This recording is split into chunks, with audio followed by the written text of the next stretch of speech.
Bonjour et bienvenue sur la chaîne L'anglais c'est cool. Aujourd'hui je vais vous parler de mon expérience personnelle Erasmus. J'ai eu de la chance parce que, à part pour la ville, pour Shakespeare, c'était au second semestre. Sinon, c'est vrai que quand même, il a fait beau en fait la plupart du temps. C'est vraiment un coup de chance parce que vous verrez qu'en Angleterre, en fait, c'est pas des gros orages ou des gros trucs comme moi. Je sais à Montpellier, souvent c'est des gros orages, des choses comme ça parce qu'il pleut pas souvent. En Angleterre, c'est pas trop ça. J'ai dû entendre une fois un peu le tonnerre, c'est tout. C'est plus de la pluie de temps en temps dans la journée. Genre, vous pouvez vous lever le matin, il fait soleil, vous revenez une demi-heure après, il fait gris quoi. Donc c'est un peu genre, c'est un peu comme ça le temps là-bas. Ça dépend des jours, mais globalement, oui, quand même, il pleut pas mal. Donc si vous aimez pas la pluie, il va falloir vous y faire. Ensuite, autre chose que j'ai fait une fois que je suis arrivée à Reading, je l'ai pas fait tout de suite. Au bout d'un moment, j'ai eu l'idée en fait de trouver un petit job et du coup, je suis tombée sur un truc assez intéressant, une annonce assez intéressante de quelqu'un qui recherchait des personnes pour distribuer des flyers, comme je vous l'ai expliqué dans la précédente vidéo. Du coup, j'ai fait ça pendant quelques temps, je dirais de octobre jusqu'à février à peu près. Et du coup, en fait, je faisais ça le soir.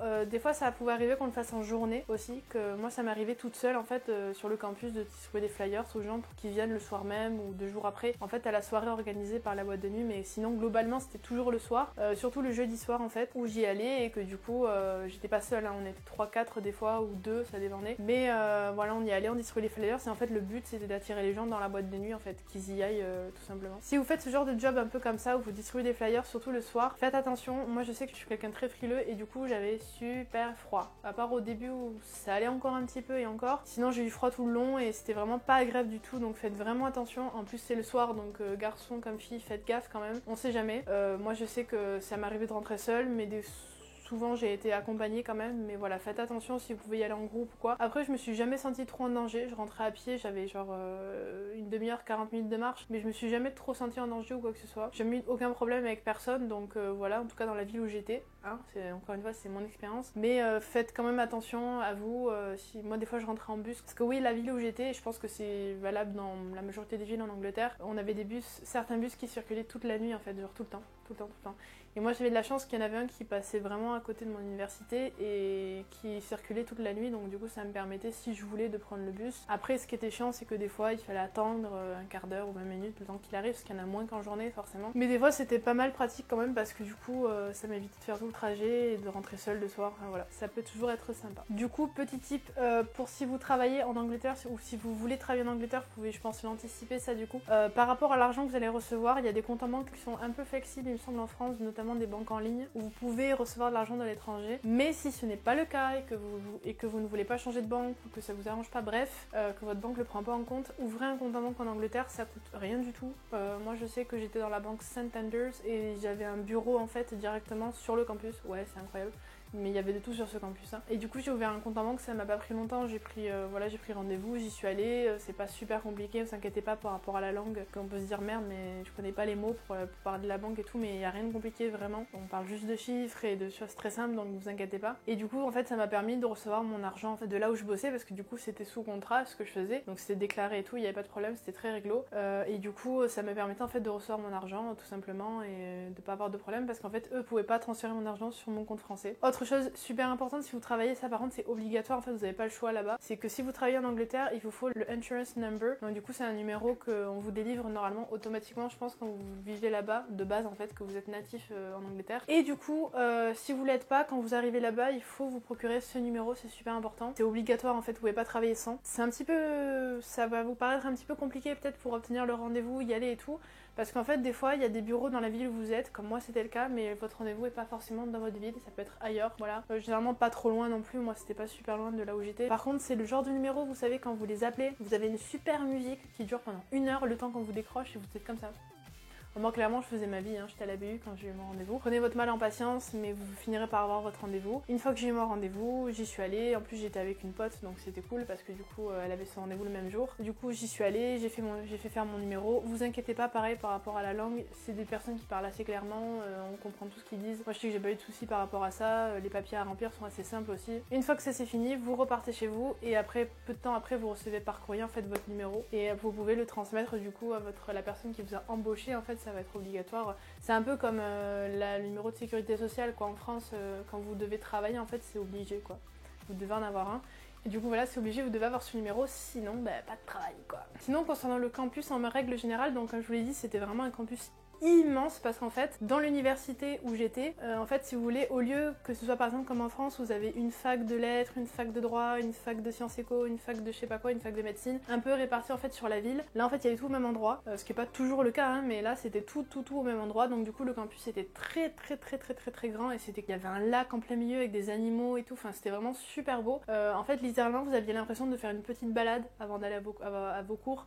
Donc c'était super agréable, super apaisant. Moi je sais que de ma fenêtre je voyais un peu le lac, c'était super chouette. C'était un environnement très paisible je trouve, hormis mes voisins un peu bruyants le soir. Mais sinon c'était un environnement qui était très apaisant, très joli. Et du coup sur le campus comme c'était très grand, vous aviez je ne sais combien de cafettes, vous aviez des choses qui ressemblaient un peu comme un resto U en France. Vous aviez vraiment plein de pôles en fait partout dans les bâtiments. Vous pouviez manger, prendre un café, enfin vraiment il y en avait de partout, dans presque tous les bâtiments. Et vous aviez aussi sur place une épicerie qui s'appelait Coop, ça c'est assez connu en Angleterre aussi, vous verrez. Autre chose qui est assez connue pour faire ses courses, c'est Tesco, c'est vraiment très connu. Je sais pas si je peux trouver un équivalent en France, mais c'est peut-être un peu comme Carrefour, parce que vous en avez des petits, vous avez avec différents noms, genre Express, machin et tout. Vous en avez des très grands. Par contre, comme c'était un peu plus petit et qu'ils vous proposaient des choses un petit peu plus particulières, c'est un peu plus cher que si vous alliez dans quelque chose comme Tesco par exemple, mais si vous n'avez pas de moyens de locomotion pour faire vos courses, ça peut être très pratique par contre. On avait aussi un salon de coiffure sur place, on avait une boutique pour des produits asiatiques, on avait 2 Starbucks aussi, on avait une petite boîte de nuit, on avait un truc radio, enfin vraiment c'était un truc de fou. En côté mon université elle est vide quoi, il y a rien du tout, que là-bas même une fois par semaine, sur presque toute l'année, on avait des cuistots en fait qui venaient avec leur petit stand et chacun proposait sa spécialité, donc vous aviez un peu des spécialités d'un peu tous les pays, vous aviez spécialités du Mexique, asiatique, mexicaine, et après globalement sur l'année de temps en temps il y avait des petits événements par-ci par-là. À Noël ils avaient mis un super beau sapin aussi, c'était super beau, et on avait aussi une super bulle donc qui était en rénovation au moment où moi j'y étais. Je crois que les travaux sont pas encore finis à l'heure actuelle, mais c'était vraiment super beau et du coup bon après pour tout ce qui était ordinateur et tout c'était un peu plus loin pour avoir accès aux ordi, mais sinon enfin moi j'ai trouvé ça assez moderne, assez classe comme université. Enfin peut-être que pour des Anglais ça l'est pas trop, mais moi qui viens de France et de Montpellier, voilà mon université elle est pas comme ça. Bon donc moi j'ai trouvé ça assez impressionnant. Mais voilà, c'était vraiment un super beau campus, vous aviez vraiment de quoi faire. En fait, clairement, vous pouviez vivre uniquement que sur le campus. Vous pouviez faire vos courses, sortir boire un café, sortir en boîte, faire ce que vous voulez. On avait aussi un petit bar bubble tea, enfin bref, c'était vraiment... Du coup, vous allez me dire, mais pendant l'année, en fait, comment ça s'est passé pour voir tes proches, tes amis, etc. Ben, ce qui s'est passé, en fait, c'est que je suis rentrée de temps en temps. Je suis rentrée une fois à Noël, je suis rentrée en avril, et je suis retournée en juin, parce qu'en fait, à Noël, bon, j'avais des vacances un peu comme tout le monde. J'avais un mois à chaque fois à peu près. En avril, j'avais 3 semaines, et ensuite, j'avais eu des vacances en février aussi. Pour l'été, bah du coup, comme mon année s'est terminée, je suis rentrée au mois de juin. Pourquoi je suis rentrée aussi tôt? Pour plusieurs raisons. Je voulais travailler l'été pour renflouer les caisses, parce que je comptais vivre sur Montpellier ensuite. Ensuite parce que les billets d'avion étaient extrêmement chers et dépassaient la date à laquelle je suis rentrée, parce que je suis rentrée le 2 juin. Et ensuite bon parce que mes proches me manquaient. Après j'aurais pu rester un peu plus longtemps hein, même par rapport à ça, mais c'est vrai que voilà j'avais très envie de rentrer, c'était pas évident. Donc j'ai dû un peu concilier tout ça, mais je savais que j'avais quand même bien profité de mon année. Mais c'est vrai que si j'avais pu rester un petit peu plus, je pense que je l'aurais fait quand même. Donc vous allez voir quand vous allez avoir fini votre année, que vous allez être dans le train ou l'avion ou peu importe en train de rentrer chez vous. Moi je sais que j'étais partagée entre 2 sentiments, le fait que j'étais très contente en fait de rentrer pour retrouver mes proches, et en même temps j'étais hyper triste de quitter l'endroit où j'avais été, parce que comme j'ai vécu une super expérience en fait, du coup bah, j'étais deg quoi. Je me suis dit ça y est c'est la fin, c'est passé super vite, et même maintenant je me dis ça fait 2 ans.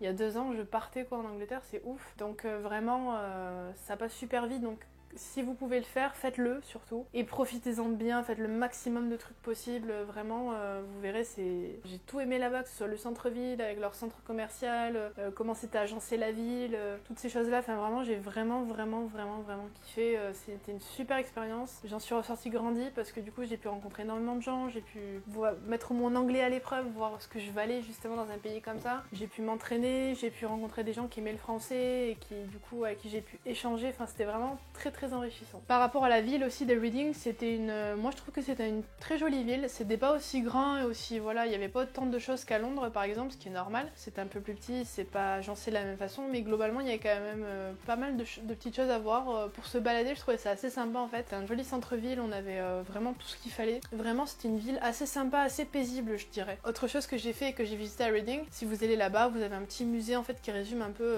l'histoire de la ville, différentes choses, certains noms aussi d'endroits dans la ville, c'était assez cool. Il y a aussi des ruines que vous pouvez visiter, enfin que vous pouvez voir d'un certain point de vue. Si vous allez là-bas, pensez à moi surtout. Et profitez-en bien parce que c'est une ville assez cool, vous allez voir, c'est vraiment très très cool. Du coup voilà, mon conseil en fait après cette expérience que j'ai vécue il y a 2 ans en Erasmus, ça serait si vous pouvez le faire, faites-le. Je sais que comme je l'ai dit dans l'ancienne vidéo, dans la précédente vidéo, c'est pas évident parce que voilà, on a peur, c'est une question qu'on m'a posée d'ailleurs, est-ce que j'avais peur de quitter la France? Bien sûr que oui, j'avais peur de quitter la France parce que c'est pas évident de quitter son pays, ses habitudes, ses amis, on s'en rend pas compte en fait parce qu'on le fait tous les jours, mais c'est pas évident en fait de se recréer une routine, de se recréer des habitudes, d'aller vers d'autres gens. Moi je sais que c'est quelque chose qui est un exercice qui est pas très évident tout le temps pour moi d'aller vers d'autres gens et du coup bah là on se dit voilà, faut que j'y aille, faut que je découvre, faut que j'explore. Il faut pas que ça soit un frein pour vous, ça serait vraiment dommage parce que c'est vraiment une expérience de fou. Moi perso, je regrette absolument pas de l'avoir faite et si je devais la refaire, je la referais 1 million de fois cette expérience au même endroit, à la même ville, à la même université, vraiment, parce que j'ai énormément aimé les professeurs, les gens que j'ai rencontrés là-bas. Donc voilà, j'en ai fini avec cette vidéo, n'hésitez pas à me dire ce que vous en avez pensé dans les commentaires. Si vous avez des questions par rapport à n'importe quoi, par rapport à mon expérience Erasmus, n'hésitez pas à me les dire dans les commentaires, je me ferai un plaisir d'y répondre. Sur ce, je vous souhaite un bon week-end, je vous fais de gros bisous. Et je vous dis à la semaine prochaine, toujours le vendredi à 18 h. Bye bye!